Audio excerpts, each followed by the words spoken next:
Hello बच्चों, हमने कल पढ़ाया था आपको मिसेल के बारे में। तो साबुन की शोधन क्रियाविधि आपके सिलेबस में कुछ ज़्यादा इसके बारे में है नहीं, मिसेल के बारे में है। तो मिसेल के बारे में थोड़ा सा और देख लेते हैं कि मिसेल के हमने कल बताया था आपको दो पार्ट होते हैं, हाइड्रोफिलिक और हाइड्रोफोबिक पार्ट।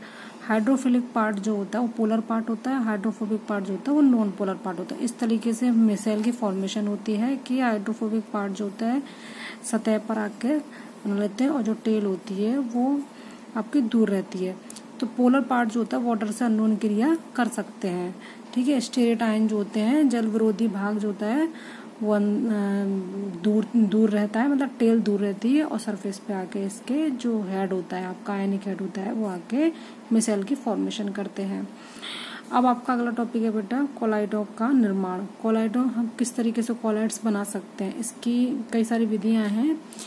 तो कोलाइड बनाने की जो मेन विधि का यूज़ करते हैं हम द्रव विरोधी कोलाइड्स में करते हैं, क्योंकि जो द्रव स्नेही कोलाइड्स होते हैं वो तो इजीली बन जाते हैं, उन्हें किसी बाहरी कारक की आवश्यकता नहीं होती, हमने पहले भी बताया था।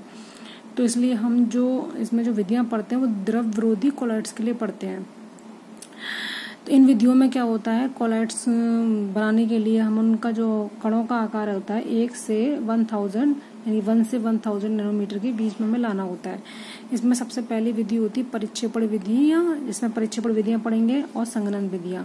परिक्षेपण विधि में भी आपके दो भाग हैं, एक विद्युत परिक्षेपण और एक पेप्टिकरण। परिक्षेपण विधि में क्या करते हैं हम लोग, इसमें बड़े अणुओं का जिनका आकार 1000 नैनोमीटर से भी ज्यादा होता है, जिनका आकार, उनको हम छोटे छोटे आकार के कणों में तोड़ देते हैं जिनका आकार 1 से 1000 नैनोमीटर के बीच में रहता है। संघनन विधि में क्या होता है, छोटे छोटे मॉलिक्यूल जिनका आकार 1 नैनोमीटर से भी कम होता है उनको हम 1 से 1000 नैनोमीटर की रेंज में लेके आते हैं संघनन विधि में।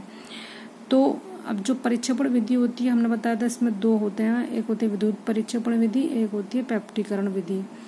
और संघनन विधि में हम रासायनिक विधियां पढ़ेंगे, जो 4 प्रकार की रासायनिक विधियां होंगी जो आगे हम पढ़ेंगे।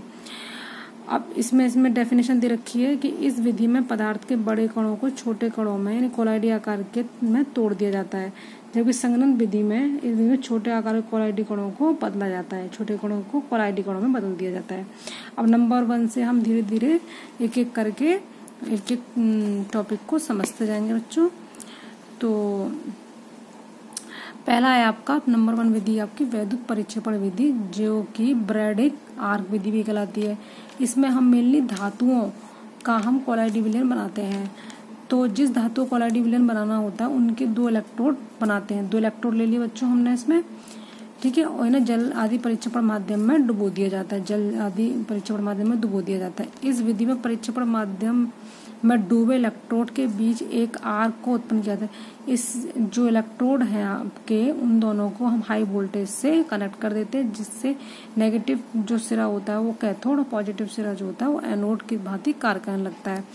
तो आर्क को उत्पन्न किया जाता है, जिससे फिर इसके बाद में हाई वोल्टेज उत्पन्न करेंगे, इन पे आर्क उत्पन्न होती है, जिसकी वजह से जो धातु की छड़ होती है, जैसे हमने गोल्ड की छड़ ली है यहाँ पे, इसका हमें गोल्ड का कोलाइडी विलयन बनाना है, तो ये भाप में बदलेगी, यानी कि इसकी ऊष्मा जो होती है उत्पन्न अत्यधिक ऊष्मा होती है, धातु को वाष्पित कर देती है, जो धातु की छड़ है उसको वाष्पित कर देती है, जो फिर संघनित होकर, अब इसको संघनन मतलब ये अगर इसकी भाप उड़ जाएगी नहीं तो इस धातु की गोल्ड की, तो हम क्या करेंगे, बर्फ से भरा हुआ एक कंटेनर लेंगे, उसको हम नीचे लगा देंगे, जिससे कि इस भाप संघनित होकर इसमें आके वापस मिल जाएगी, जो फिर संघनित होकर कोलाइडी आकार के कण बनाती है। प्राप्त कोलाइडी विलयन को स्थायी बनाने के लिए, अब जो कोलाइडी कण आपस में मिल के बड़े बड़े आकार के कण ना बना लें, उसको रोकने के लिए हम इसमें एक इलेक्ट्रोलाइट मिलाते हैं, जैसे QH वगैरह। तो QH मिला देते हैं तो QH के OH नेगेटिव पार्ट जो होते हैं वो गोल्ड कणों से चिपक जाते हैं, जिससे गोल्ड कण आपस में जुड़ने नहीं लेते और वह हमें कोलाइडी सॉल्ट के रूप में हमें वो मिल जाता है, ठीक है। कणों पर क्या है वो OH मिल जाएगा, OH आके जुड़ जाएंगे, OH में नेगेटिव चार्ज होगा तो एक दूसरे से रिपेल होते रहेंगे, इस वजह से वो कोलाइडी सॉल्यूशन हमें मिल जाएगा और आपस में अणु जुड़कर बड़ा अणु नहीं बनाएंगे। अगली विधि आपकी पेप्टिकरण। इसमें हमें 3 स्टेप की जरूरत पड़ती है। फ्रेश वाटर में बना अवक्षेप होना चाहिए हमारे पास, वाटर होना चाहिए हमारे पास, और इलेक्ट्रोलाइट होना चाहिए, विद्युत अपघट्य होना चाहिए मिलाने के लिए। इस विधि में क्या होता है कि हमें PPT होता है पीपीटी जो होता है नीचे बैठा होता है, जैसे मानो फॉर एग्जांपल AgCl का पीपीटी है हमारे पास। तो इसमें क्या करेंगे हम लोग, कोई भी इलेक्ट्रोलाइट मिलाएंगे जिसमें से एक आयन कॉमन होना चाहिए। AgCl में HCl मिला सकते हैं या AgNO3।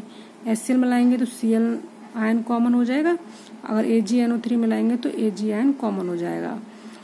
तो ताजे बने अवक्षेप को विद्युत अपघट्य मिलाकर पुनः कोलाइडी विलयन में बदलने का प्रक्रम पेप्टीकरण कहलाता है। तो जो AgCl है उसमें जब इलेक्ट्रोलाइट मिला देंगे तो उसमें जो आपका जो पीपीटी है उसमें डिस्टर्बेंस उत्पन्न हो जाएगी, जिससे वो कण अलग अलग हो जाएंगे। वो कण जो अलग अलग होंगे उन पे आके जो इलेक्ट्रोलाइट के आयंस हैं वो आके चिपक जाएंगे, यानी कि क्लोराइड आयन चिपक गए तो ये क्लोराइड आपस में फिर से संगुणन यानी पीपीटी नहीं बनाएंगे। तो इस तरीके से हमें कोलाइडी आकार के कणों का हमें सॉल्यूशन मिल जाएगा। तो बच्चों अभी के लिए इतना ही, आगे का टॉपिक हम कल देखेंगे।